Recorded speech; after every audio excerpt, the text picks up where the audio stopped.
And post. We got one email. Oh, you know what I got to pull up. Hang on. Speaking of, and I'm gonna play the hello song while you do it. up. Okay.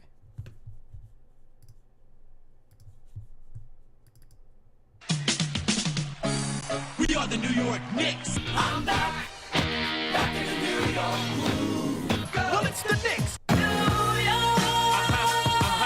We are the New York Knicks. New York girls. For this new season we're about to enter, the Knicks is taking no shorts, just like winter. New York, New York. New York be about the Knicks, huh? But the best thing about New York City is K-N-I-C-K-S. Everybody say go New York, go New York, go! Go New York, go New York, go! Hey everybody, it is the New York Knicks Podcast, episode 592, part of Dash Radio. I am Jay. Mark, how you doing? I am doing okay. How are you doing, Jay? I am still coming down from the excitement of two really close games this weekend. Moral victories. All we get now are moral victories. So we had an overtime game and a 4-point loss against Portland and Memphis on the road. They were healthy, so you can't use the excuse that they were competitive against guys missing their best players. We're going to make excuses for the team that beat us? No, it's just people were all excited, like, oh, the Knicks beat Denver, and I'm like, okay, they didn't have Jokic.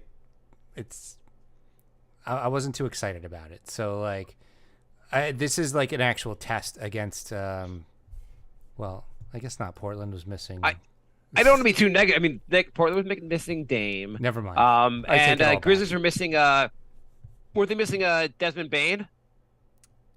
Can we start the show over? I just. Also, like, yeah, we had tests in which we played a good team or a pretty decent team, and both of them beat us. I don't think people are so happy about losing. All I've noticed is Knicks Twitter is slightly less suicidal than it was maybe a couple days ago. Beyond that, like, people, Knicks, like, Twitter, social media seems to really hate RJ now, even though they love RJ at the same time. And it's a weird. Let me ask you a question, Jay. I want to ask you a question. If you could only keep 3 players on this team, I asked this on Twitter or somewhere today, or maybe Facebook. If you could only keep 3 players on the team 3 years from now, who would they be? Definitely Brunson.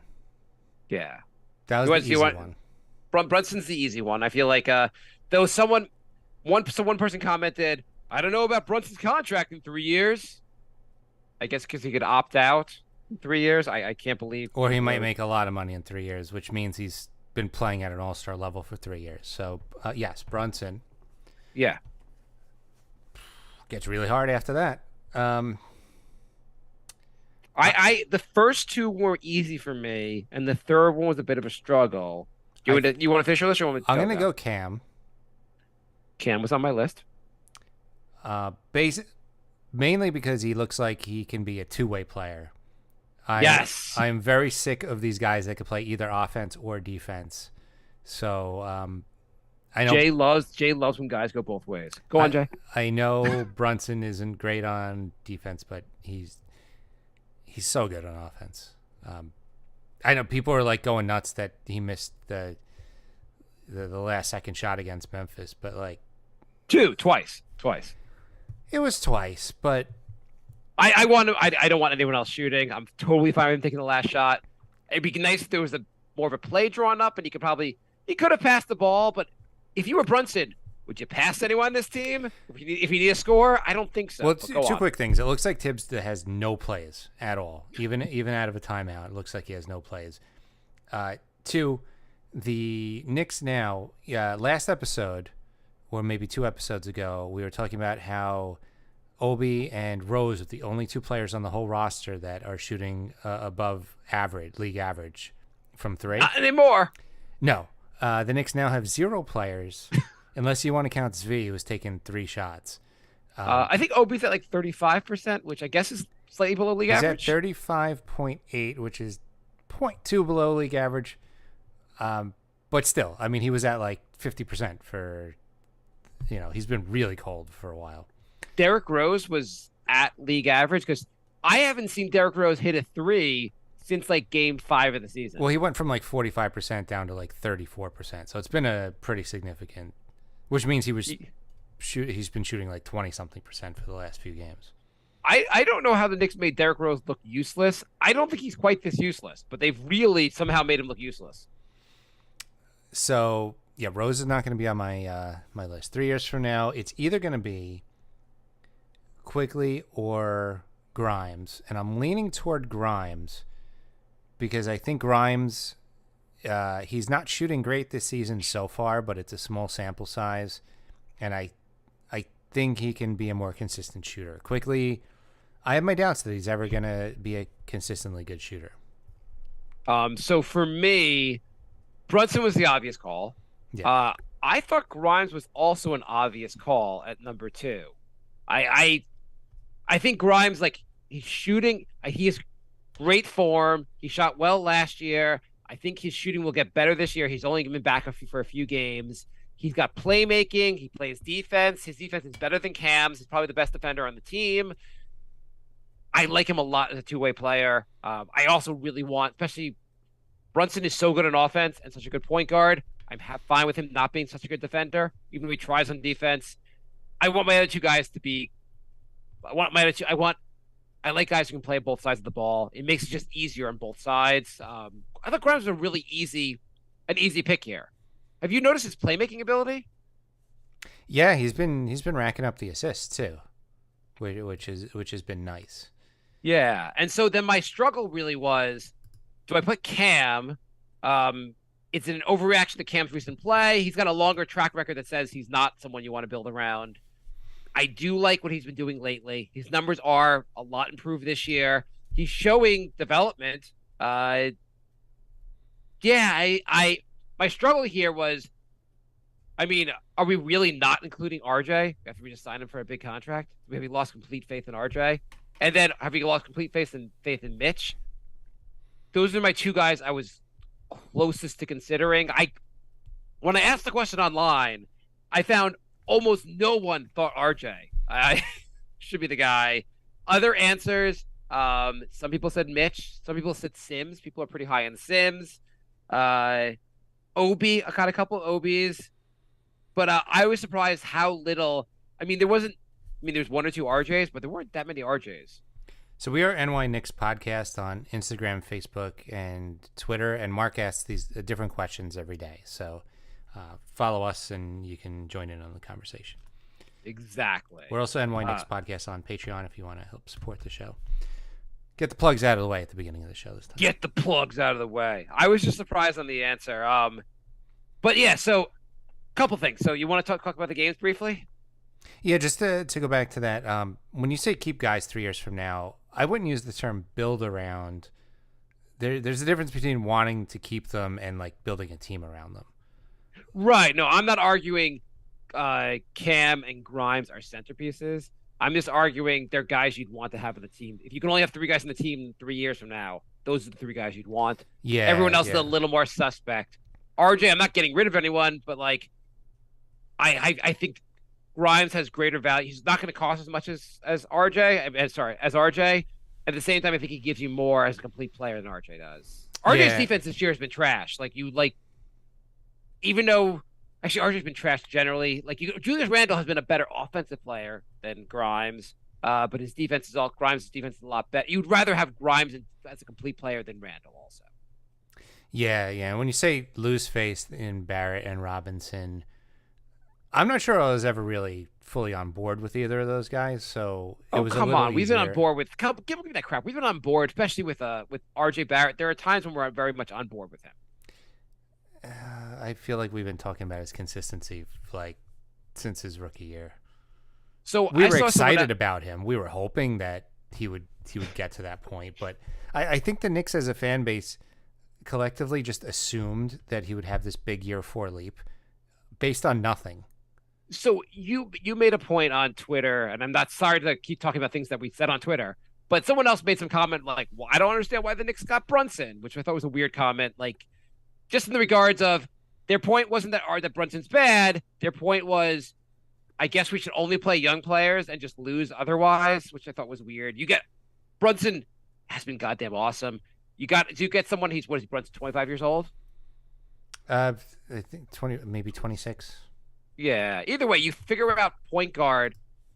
It's never too soon to get a really good player. He's 26, you're right. Yeah. But you made the point that the Knicks got Brunson. It wasn't just that they were thinking about getting Donovan Mitchell. It was they expected that Obi, IQ, RJ, Grimes would all make a leap to this year.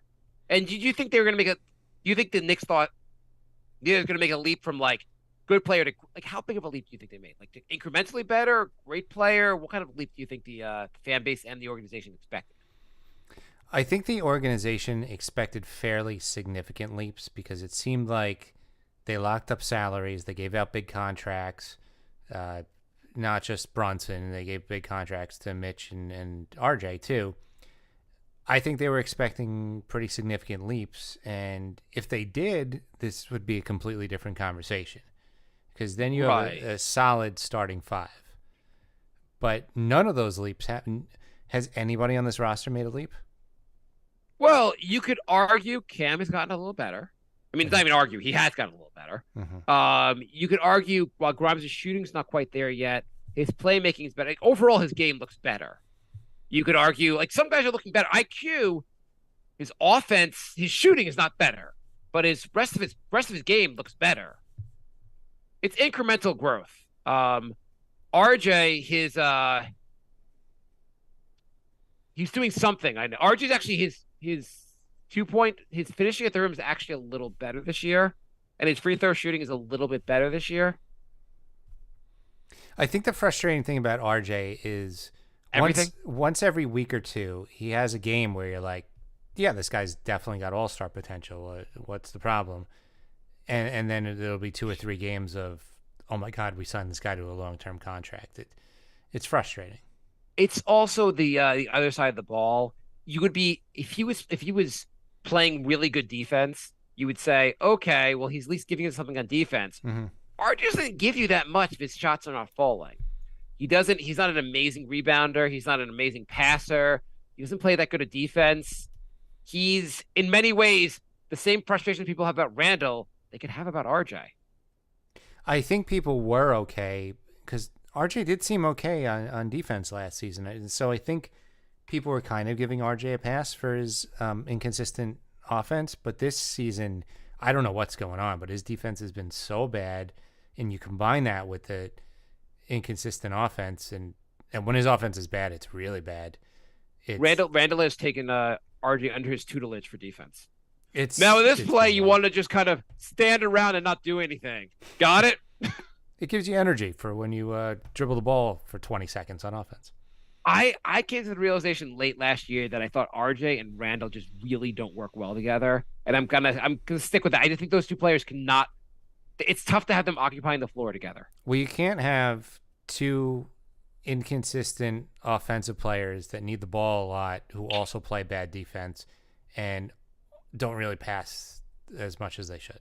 Randall passes. Actually, Randall's. In fairness to Randall, whatever you want to kill him, all his offensive numbers don't look that bad this year. Yeah, it's true. I mean, Randall did have 9 assists last game. Actually, if RJ Barrett had Randall's numbers this year, people would be people would be celebrating. Oh yeah, absolutely. I mean, let's look at as much as you want to kill Randall, he's been terrible on defense. The same lack of hustle, and whatever you want to say. Though his defense. I don't know if it's lack of hustle because he's been hustling on offense now. Like he runs down the court like they would like the other. One of the 2 games this weekend I saw. I think it was the last game against the Grizzlies. There's one play where he pulled an Obi. He ran on the fast break and Brunson hit him. I feel like Randall is kind of like the way Melo was, where one-on-one defense he's pretty good, but kind of gets lost when the other team's setting picks or running around screens and. Then he's kind of like, I don't know where to go. And then he kind of just freezes. Yeah, I feel like maybe he just doesn't I don't know. There's a lot of him like standing around not knowing where to be. So here's an interesting comparison. 2 years ago, Randall was an all-star, right? Mm-hmm. Yep. That's a fact. And we all thought he was good. Yep. Most So- improved player. Yep. So 2 years ago, he played 37 minutes a game. This year, he's playing 33 minutes. Obviously, that's a 2 years ago, he averaged 45% for his field goal percentage was 45%. Mhm. You know what it's this year? 46%. Okay. So Actually better. Improvement. 2 years ago, his 2-point his 2-point shooting percentage was 47%. This year, it's 55%. That's good. It's very good. 2 years ago, his effective field goal percentage was 516. This year is 530. His what's down? His points are a little bit down, right? What do you say? 3-point percentage has got to be way down. Shh. Okay. His 3-point percentage, it was 41% versus 33%. Yeah. Though effective field goal percentage is higher, his true shooting percentage I think is higher. His rebounding is maybe is slightly lower. His assists are down a little bit. Overall, though, it's not like he's having a shit season like he did last year. You'd He's expect super assists to be down with Brunson on the team. Yeah, I mean, before his assists were a little bit elevated by like he could get. There's two things that are hurting his assists. One, the offense is no longer running through him, Mhm. which is understandable. And two, no one can shoot on the team. Yeah. That is true. That's a bigger thing. Everybody on the team would probably average one more assist a game if anybody could shoot. Oh my god. Yeah, but like RJ's like, I passed the ball. It's not my fault. No one else can shoot like myself. I wonder if somebody's keeping track of that. Brunson is probably averaging like 16 assists a game. It's just everyone's missing the shots. Yeah. You know? I'm just gonna check if it's still there. Yeah. So the Knicks are I think we talked about probably last show or whenever. The Knicks are the worst 3-point shooting team in the NBA. Can you win being the worst, being this bad at shooting threes? Not in 2022. By the way, the Hawks are 27th, which is really surprising for a team that's built on 3-point shooting also. Yeah. Last year, where do you think the Knicks finished in 3-point shooting? I think we did this right. It was like 23rd. They were 13th in just percentage, not overall volume. Mhm. But they shot 35%. How did they get this much worse? And also the year before that, the year before that, the Knicks were on just not on total shot, but on just field on 3-point percentage. The Knicks were third in the NBA. They were 39%. Leanne Rose has somehow I'm going to make a team that every year gets worse at shooting threes. Well, some of their best 3-point shooters were guys like Bullock, who they traded, and Fournier, who they benched. So that doesn't help. No, but everyone's just shooting a lot worse this year. Like everyone is so much worse on threes than they. In some ways, the Knicks should get a little better going forward. At some point, they'll regress to the mean. They're not this bad of a 3-point shooting team. Guys will hit more threes, and if the Knicks move up to 20th, it'll be a nice. Like the Knicks will just. They're not this bad at shooting threes, I don't think. Do you think Fournier should start getting minutes again? I was wondering that. You know, the Knicks, their defense has actually gotten worse since Fournier got benched. No. Yeah, their defensive rating is 3 points worse now. You know what's weird? Also, when I think about who should lose minutes to Fournier, I come back to RJ. Yeah. Yeah. Let me see he can't hit a three. His defense isn't much better than Fournier's. It's really hard to know what to do with this team. By the way, hang on. I want to make this point. You also, just something else you said on Twitter that I was really surprised. Someone pointed out, as of right now, and I don't know if it's still true because it's based on the Wizards winning. Let me look on this on Tankathon right now. The Knicks were going to have three picks in the top 15. So right now the Knicks have if things just settled today, they're not going to. The Knicks have the 9th pick. They would have Dallas's pick, which is number 10. And then they would have Washington's pick at number 15. And someone said, well, look, this is the bright spot. And your comment was where are they going to get minutes? What's wrong with you? I said that? You said something along those lines, and maybe I'm misquoting you. I thought I made a joke that they're going to trade all three of those for the 23rd and a future second rounder. I'm pretty sure that's what I did. Okay. I think somebody replied to me, where are they going to get the minutes? I'm always so sick of when people are like, where are they going to get the minutes? Where are they going to get minutes? Well, it's not like we have 15 Michael Jordans in this team. How about if they play better, they get the minutes? Like, just it's based on performance. Yeah, I'm And totally also, fine with that. it's not the worst thing to have some young players in the bench who are not getting minutes yet, but will going forward. I mean, why have a guy like Svi on the bench? Like, who gives a crap about having that guy on the bench? He's shooting 100% from 3. I think Svi should get some run until RJ gets his shit together. Play a guy who's shooting 100%. I saw someone on Twitter today was like, the show can't be all. I saw this on Twitter. But someone was like, why is this V getting more minutes? It's like, let's come to this. Hey, I mean, he can shoot. Like, nobody on the team is shooting. No one. Spread the floor. I'm for it. I don't care. Okay, so I believe Cam is a decent 3-point shooter. I believe Rhymes is a decent 3-point shooter. I believe Brunson average will go up. He's such a good shooter. He's going to get better from 3. Mm-hmm. I don't believe anyone else is a good, and Fournier obviously is a good 3-point shooter. Who else is a good 3-point shooter? You believe in Randall's shot? I don't.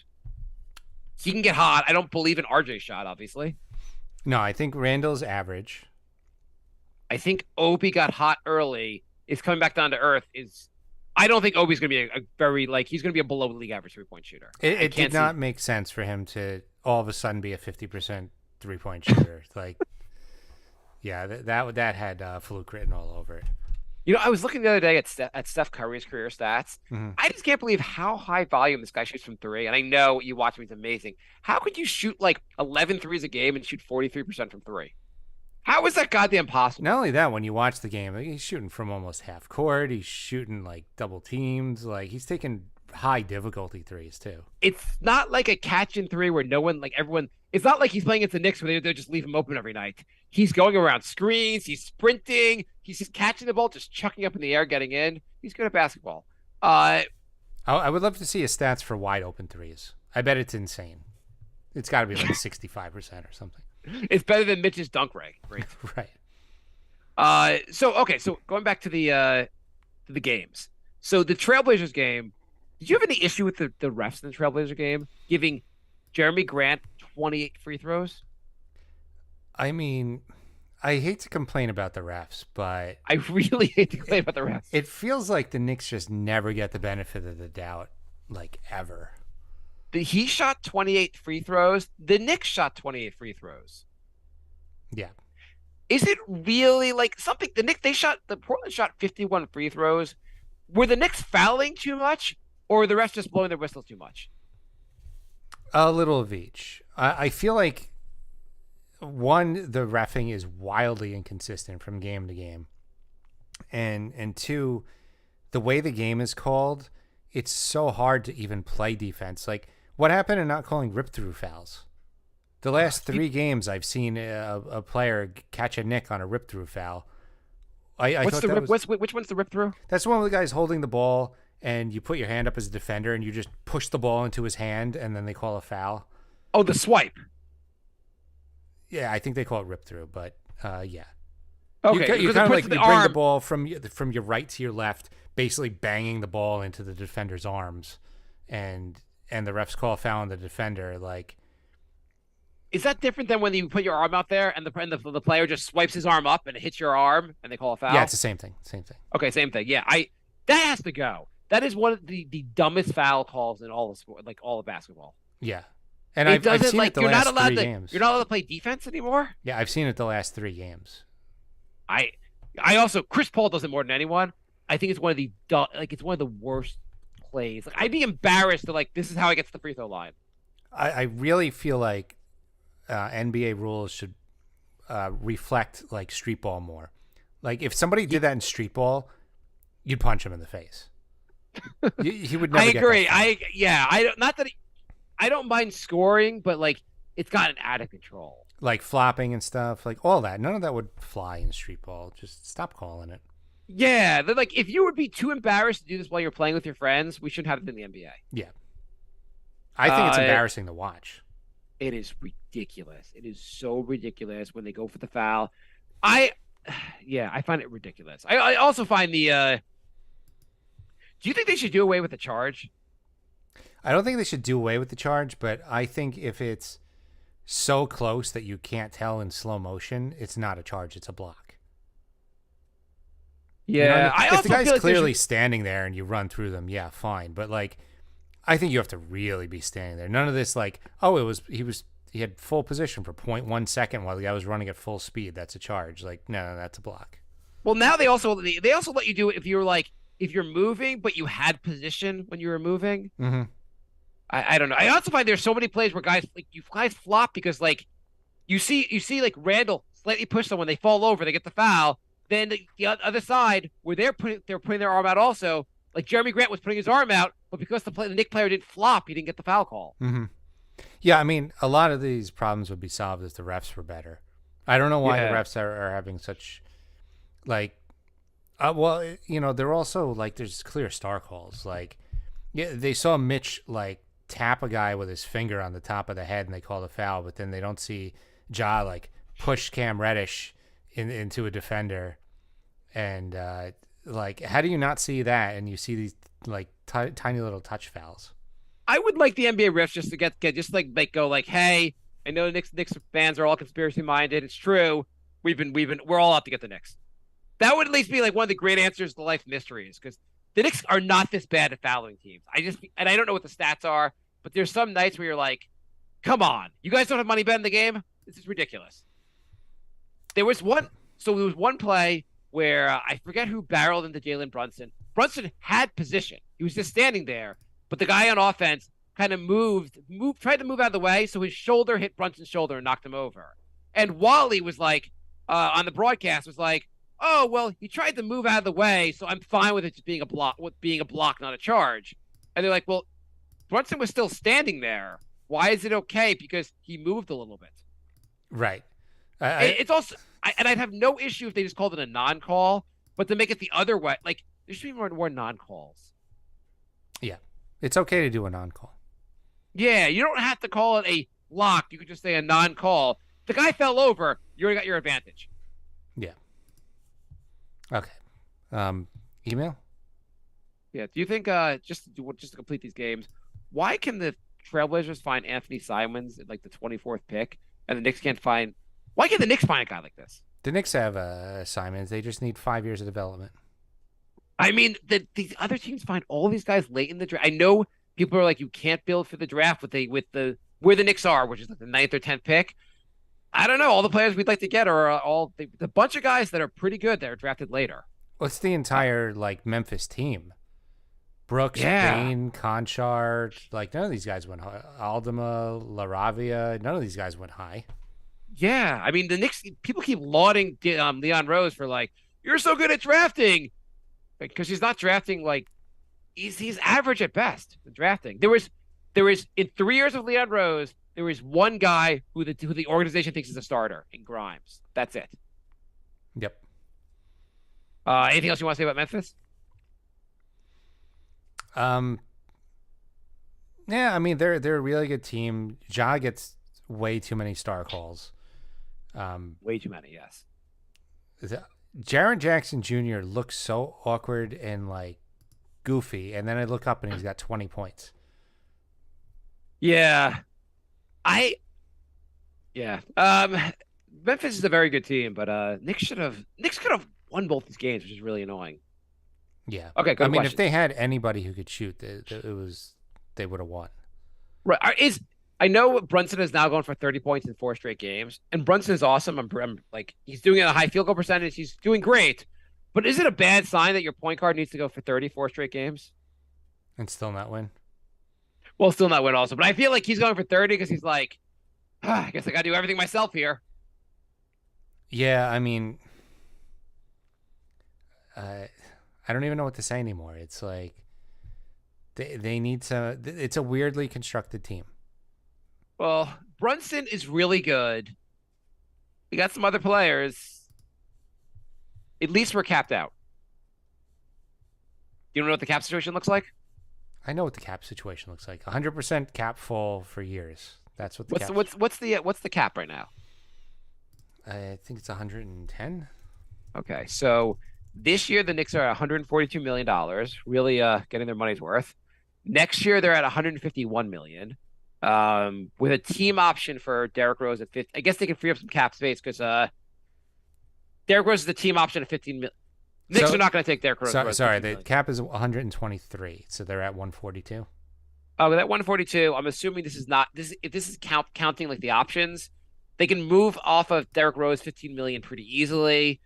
Then you have like a team option on OB, IQ, Quentin. You're going to take those. They're smaller. RJ goes up to 23 million. Mitch 15, Fournier 18. You have one more extra year of Fournier. In 3 years, 24-25 season, you're at 118 million. And that includes a $19 million team option for Fournier, which you're obviously just going to say no to. Well, in 3 years, the cap is going to go up a lot with the new TV deal. That's what everyone says. But what if it does? It's going to be a long 3 years because they don't have any space for the next 3 years. How high could the cap go to? I mean, like there's the 15 guys on the team. They're like $123 million is a lot of goddamn money. Yeah. Okay. Go to questions. Okay. nyknickspodcast@gmail.com is the email. Sam writes, hey guys, what do you think of trading RJ, Evan, Rose, and one unprotected for Levine? Not a big Levine guy, but Barrett's regression is alarming. And also trading Randall for Crowder because I think our biggest problems are Randall and RJ, inefficient, inconsistent, and overpaid. So the lineup would be Brunson, Levine, Crowder, Obi, Mitch, IQ, Grimes, Cam, Hart, and Sims.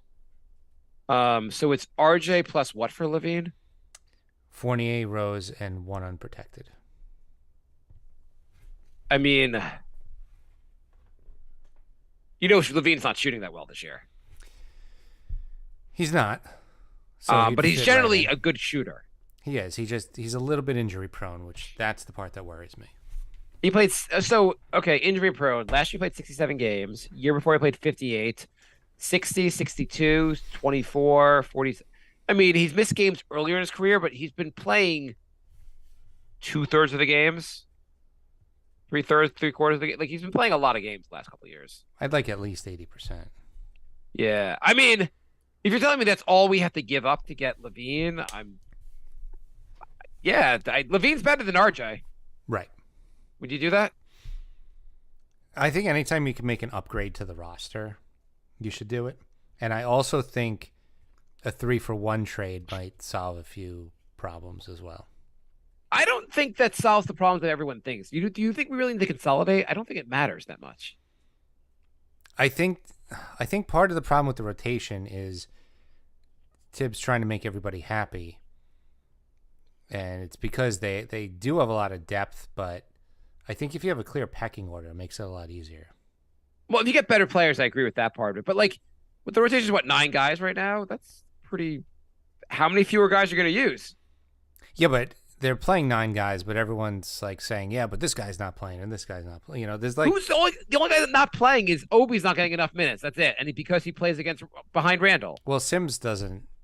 Sims should get more minutes. Sims doesn't even play if Mitch and Hart are healthy. Mitch and Hart are not going to remain healthy. The playing time's coming for Sims. That's not an issue. And then if you having depth at center is not a crazy thing to have. No, it's not. It's just I don't know. I'm starting to fall off the Hart hype train. I think Hart's Hart. They reported that he has a sore Achilles. He hasn't had the same jumps hops this year. It's actually holding him back a little bit. They're playing him with a sore Achilles. They're playing Barrett with like the flu. Like what? Sit the guys. What the hell? Why are they playing guys like half injured and sick when it's like it's not helping the team at all? RJ, we're gonna sit you because you're sick and all. I got better. We're not sure. We think it's lingering. Okay, go sit. Yeah, RJ looked. By the way, he looked better against the Grizzlies. He had a pretty good. He did. He had a great offensive game, but I want to see it more than once every 2 weeks. And Randall for Jay Crowder, I'm fine moving. I think the Knicks would be have a worse record without Randall. I'm kind of fine with them having a worse record because I believe in the draft. So, well, I mean, especially if you swap Randall for Crowder. Like Crowder's a good defender, but he doesn't do much else other than flop around.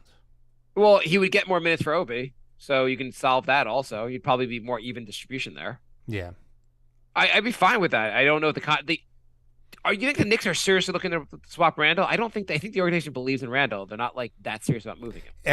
This is just by the fans. Every MSG promo has Randall, not Barrett, not Mitch, Not sometimes not even Brunson. It's always Randall. Yeah. I mean, he's considered like the face of the franchise. Well, him and Jalen now, I guess, also. Yeah.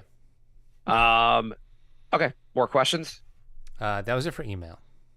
I don't know. We got more on Twitter. Okay.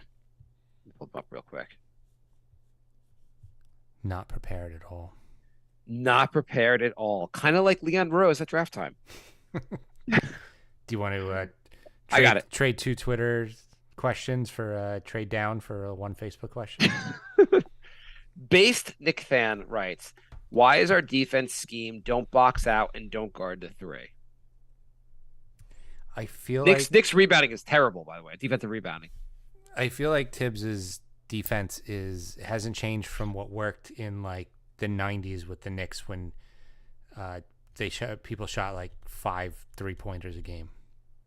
I mean, why is the defensive rebounding so bad?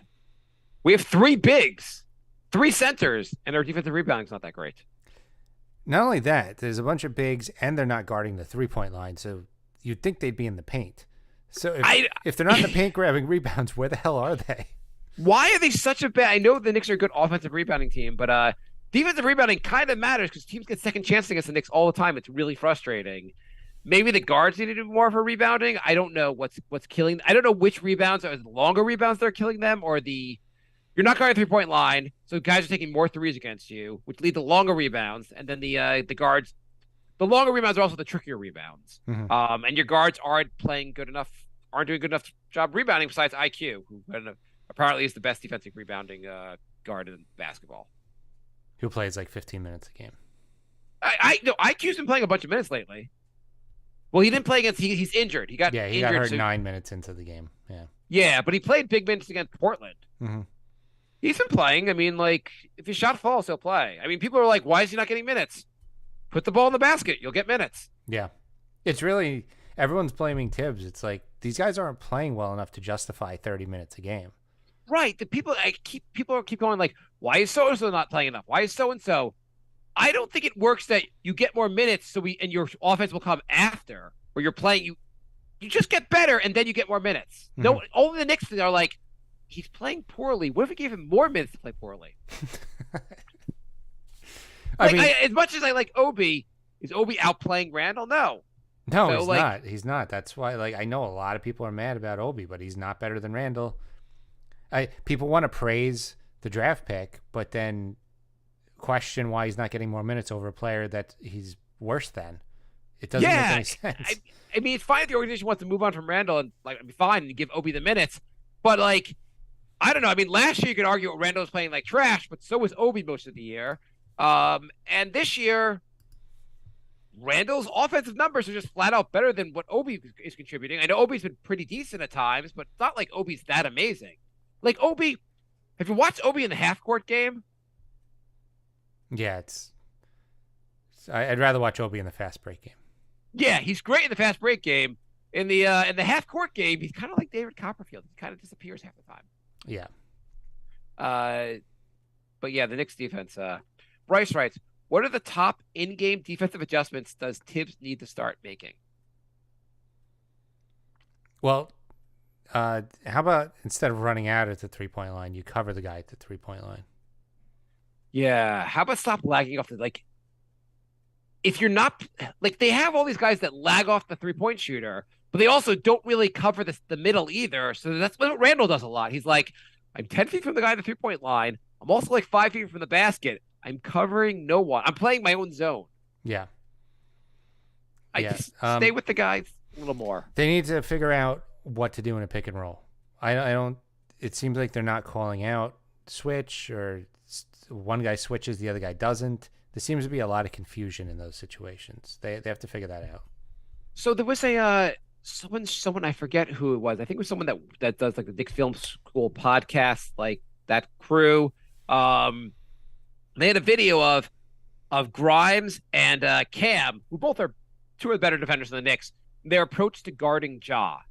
And Grimes, he sagged a little bit off of Ja, and basically was daring Ja to shoot 3-pointer. You're Ja, it if we're gonna get burned by Ja, let him shoot threes against us. Yeah, Ja isn't the basi- best 3-point shooter, so then that wasn't a bad Right. strategy. He didn't play as close to Ja when he was further from the basket. And kind of like there was a pick was coming. He sagged under the pick because he was like, Ja's not shooting the three, so it's fine. Yeah.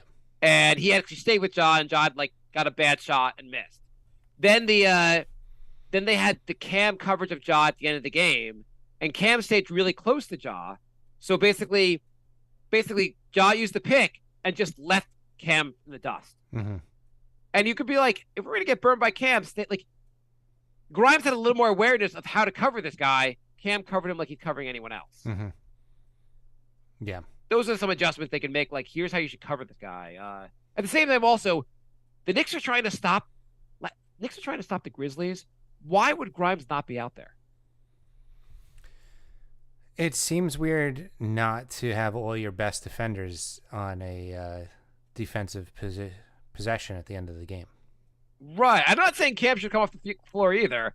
I'm saying maybe you take RJ or even Randall, one of them off the floor, probably RJ, and put Grimes out there instead and say, hey, we're trying to win the game. Absolutely, you would take RJ out in that situation.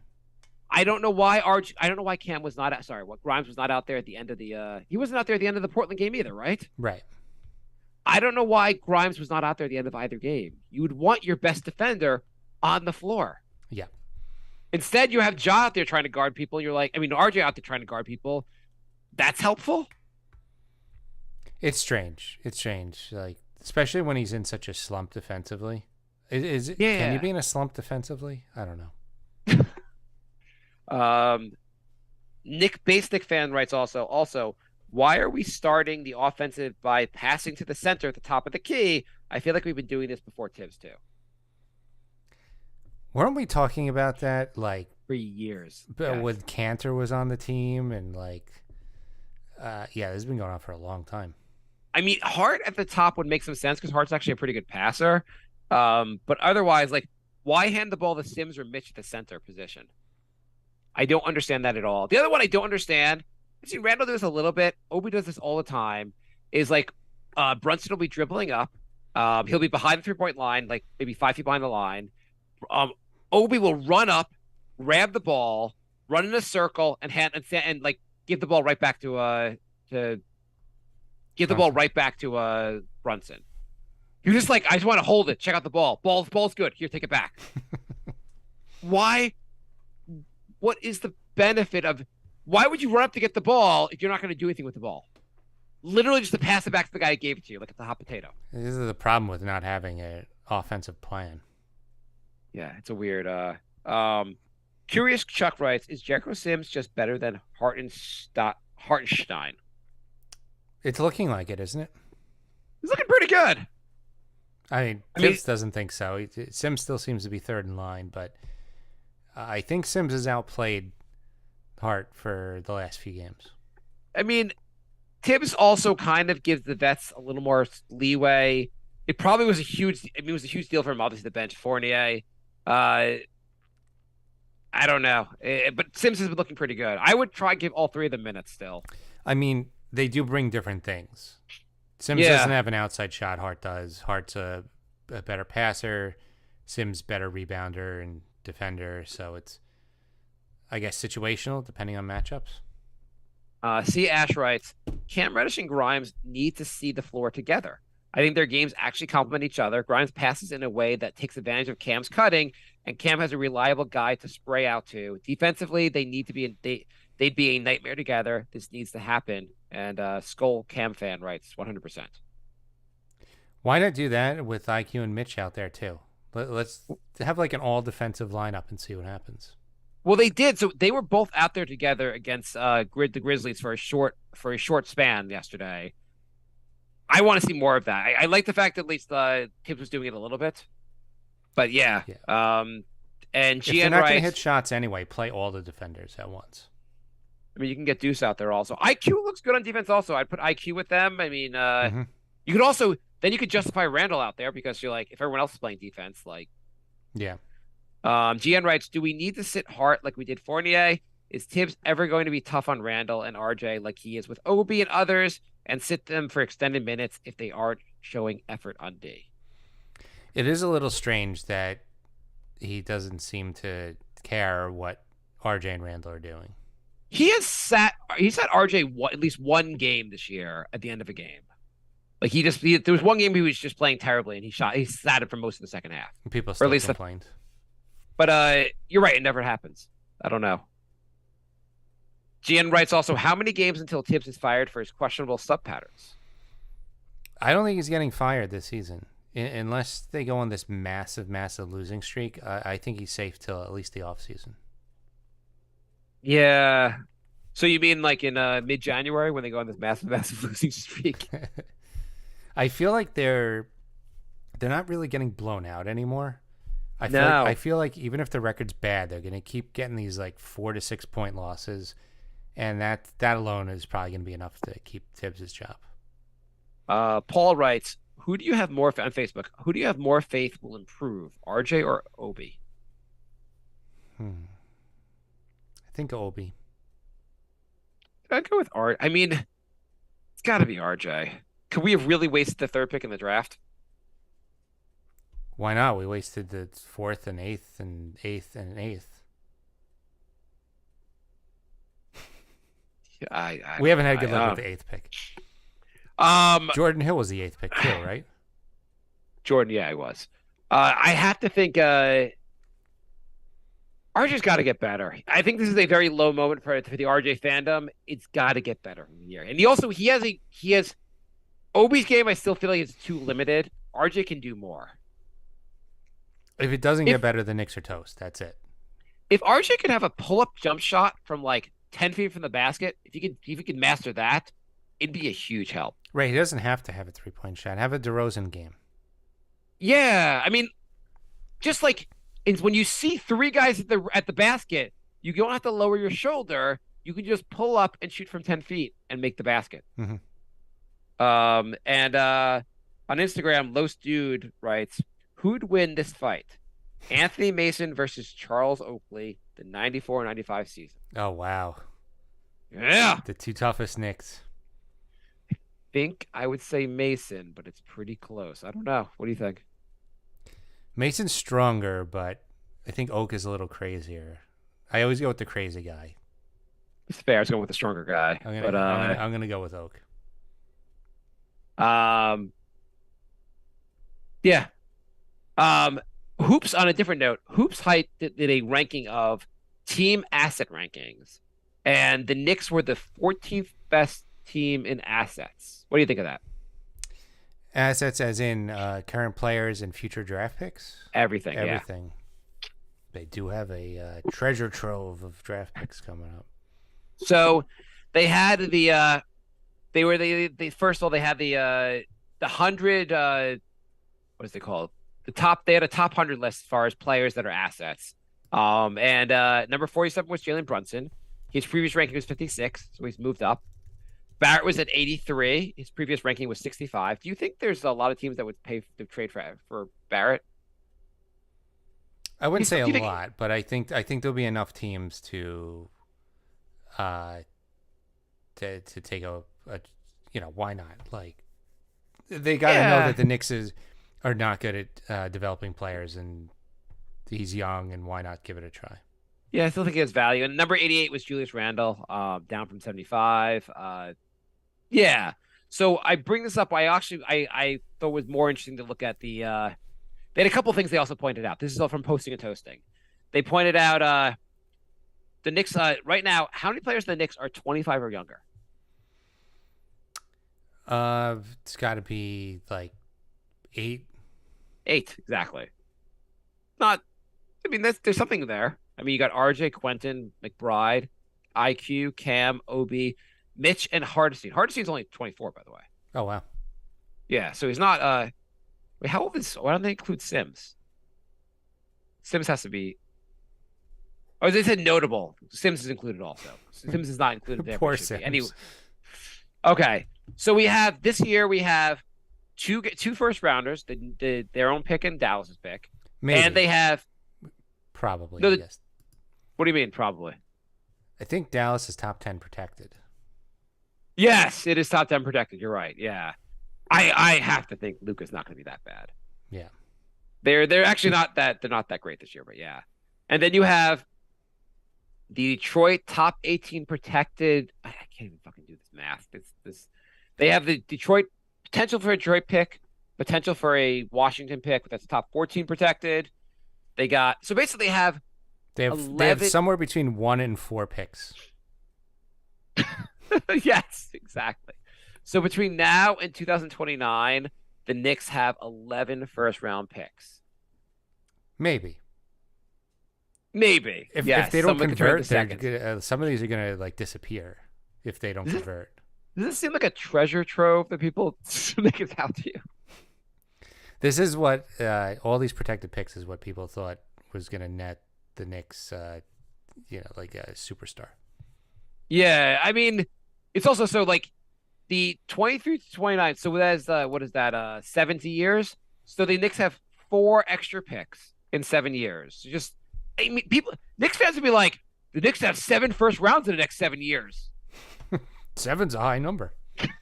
Right? Knicks have 50 first round picks in the next 50 years. Can't fit 50 guys in the roster. Treasure trove. Treasure trove. War chest. If the Milwaukee pick on 2025 is top 4 protected, so if Milwaukee's bad in 2025, that could be a good pick.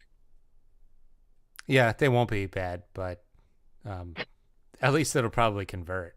Yeah, that's top 4 protected. It's pretty good. I look forward to getting like the 24th pick.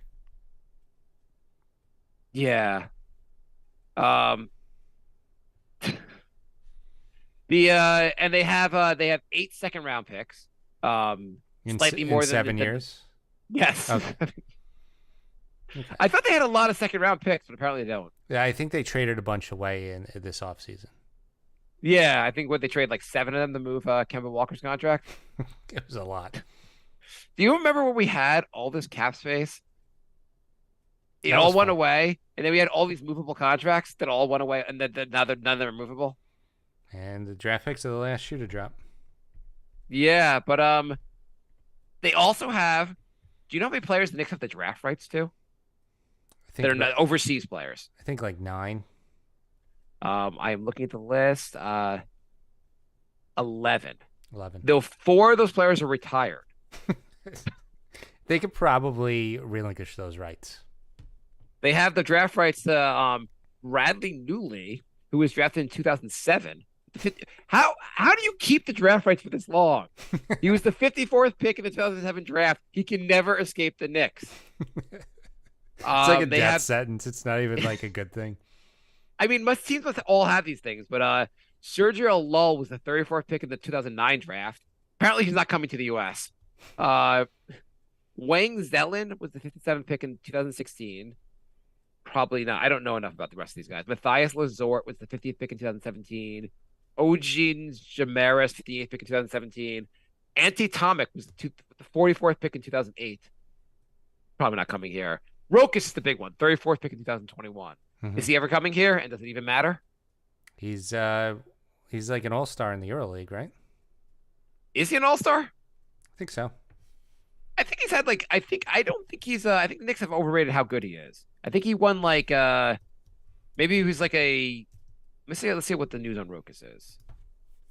I don't think he's all that amazing as the Knicks fans and make him out to be. Like, you look at his numbers, I don't think his numbers are all that great. Well, it's hard with European games because like they don't play heavy minutes like they do over here.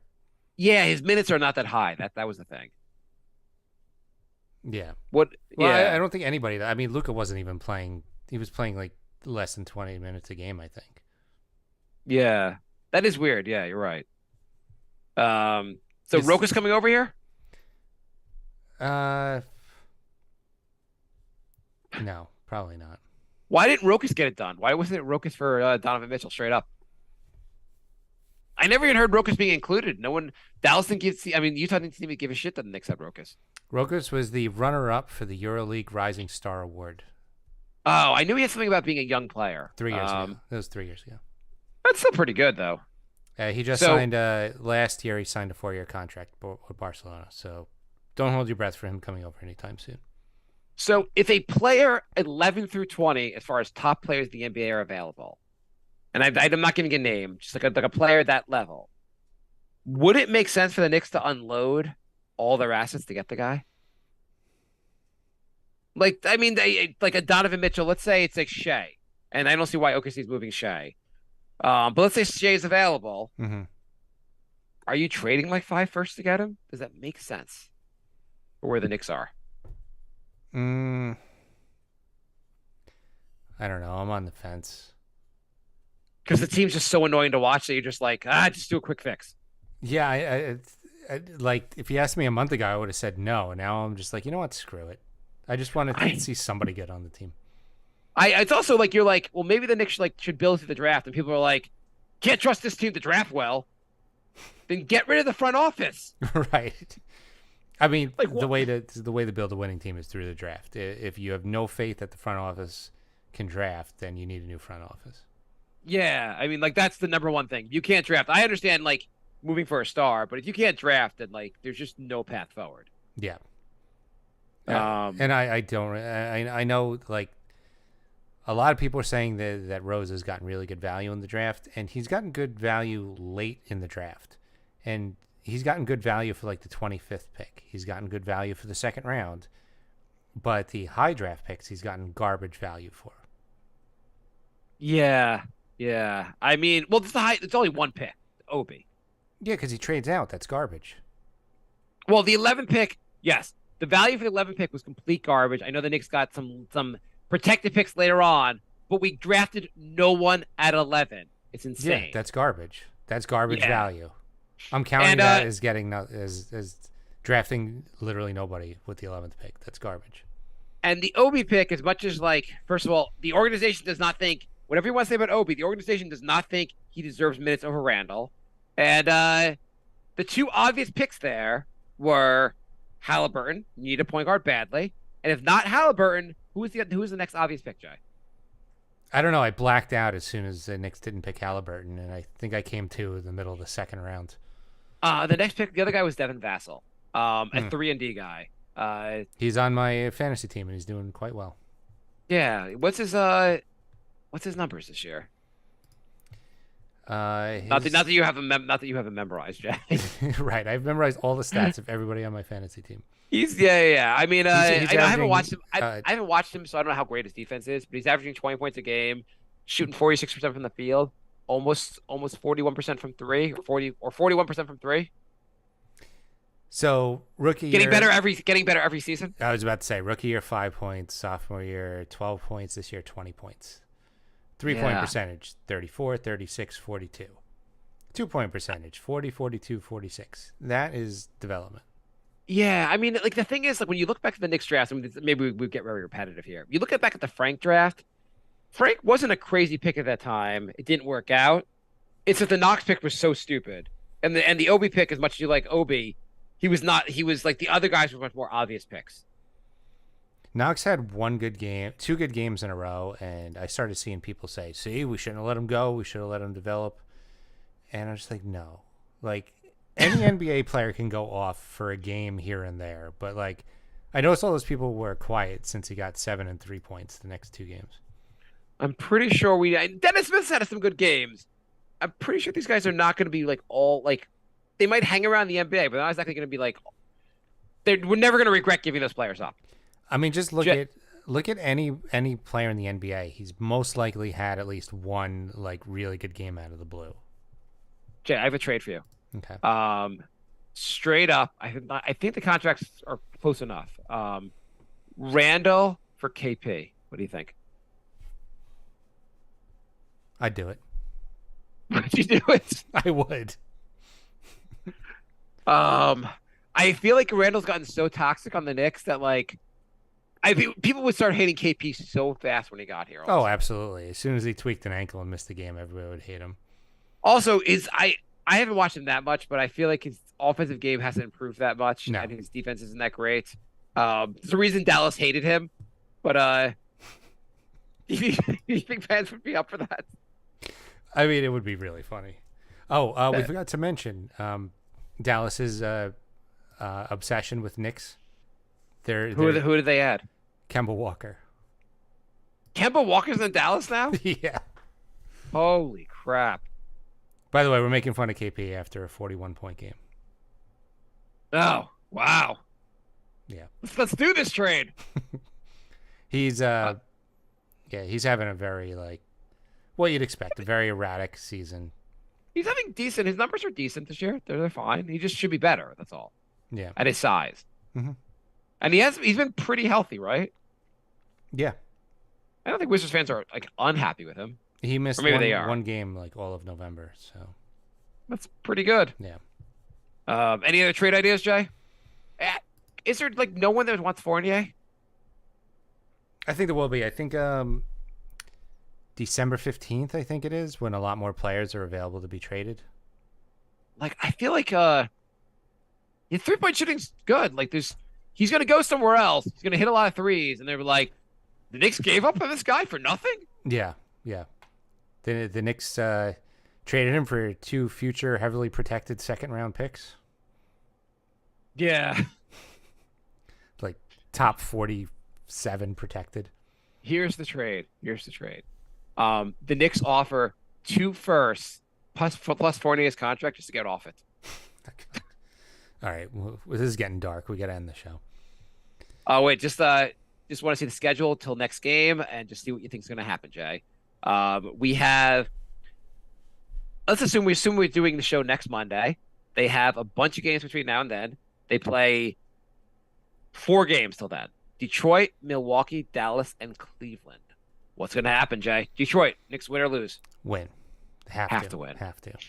Milwaukee? No. Probably not. No. Dallas. This is a home game. I am bringing my son to the game. Knicks have to win, right? They're going to win. Luka's going to get 40, 15, 12, but they're still going to lose. Does Brunson guard Luka? The Brunson can't guard Luka, No, right? no, they're going to switch. No. And then Cleveland. Cleveland. No, that's a loss. Do you know what's going to happen in the Cleveland game? Oh, Mitchell's going to get 50. 100%. Easily. 100%. You're like the Knicks no, that's not a big of a deal. Donovan Mitchell will go 17 for 17 from 3-point land. Yeah. The Knicks will have not guarded him on a single 3-point shot. Yep. Okay. All right. We also have a Discord, so you can find the link to that on our Facebook, Instagram, or Twitter pages, NY Knicks Podcast, and so join that. Come chat with us. By the way, I was wrong. I said there's only one afternoon game till March. They're playing this Saturday at 12:30. They play on Christmas at 12 o'clock. But I'm not around Christmas. Okay. But yeah. Anyway, go on. That's completely unrelated to the show. Thanks for adding that to a conversation we had before the show. That made no sense. Yeah. All right. Thanks for listening. We'll be back next week. Bye,